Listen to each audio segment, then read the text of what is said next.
और उन दोनों को बैठे बैठे खाना मिलने लगा। अरे पूरे 2 दिन हो गए हैं, न चमेली को देखा है और ना ही लकी को कहीं देखा है। पता नहीं कहाँ गए हैं।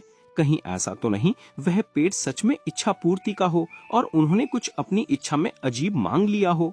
मेरी तो कुछ समझ में नहीं आ रहा। मैं अपने राजा के पास जाता हूँ, वही मुझको कुछ बता सकेंगे।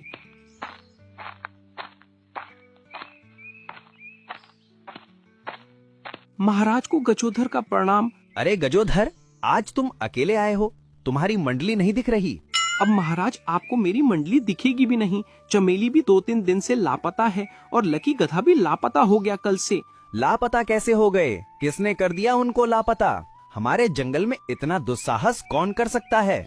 महाराज वो हमारे जंगल में एक अजनबी सियार आया था और उसने हमको एक इच्छा पूर्ति पेड़ के बारे में बताया था और उसने कहा था तुम उससे एक इच्छा मांगोगे तो वह तुम्हारी एक इच्छा को पूरा कर देगा। और हम तीनों में से सबसे पहले चमेली गई और चमेली लापता हो गई। फिर लकी गधा गया, लकी गधा भी लापता हो गया। अब मेरा भी मन नहीं कर रहा उस पेड़ के पास जाने को।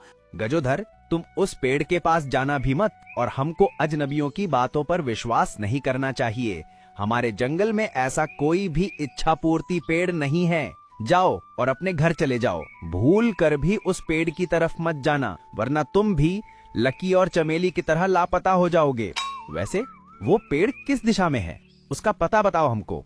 महाराज उस सियार ने उस पेड़ का पता उत्तर दिशा की ओर बताया था। वहीं पर होगा वह पेड़ और उस पेड़ में एक छोटी सी गुफा भी बताई थी। ठीक है, अब तुम जाओ, हम देख लेंगे। और हाथी अपने सहमे हुए कदमों से घर की ओर लौट आया और वो एक सोच में पड़ गया। अरे महाराज ने तो मुझसे मना कर दिया कि उस पेड़ के पास मत जाना और उन्होंने मुझसे उस पेड़ का पता भी ले लिया।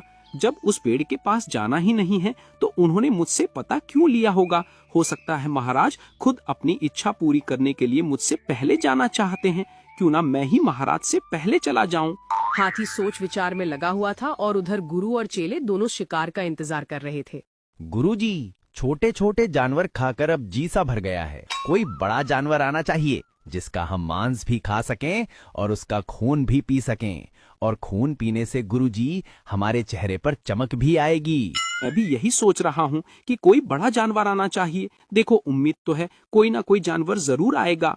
और उधर हाथी अभी भी सोच विचार में लगा हुआ था। अरे गजोधर, तू मान या मत मान, वह पेड़ अवश्य ही इच्छा पूर्ति का है। लकी और चमेली ने जरूर कुछ बड़ा मांग लिया होगा, इसीलिए वह मेरे पास लौटकर नहीं आए हैं।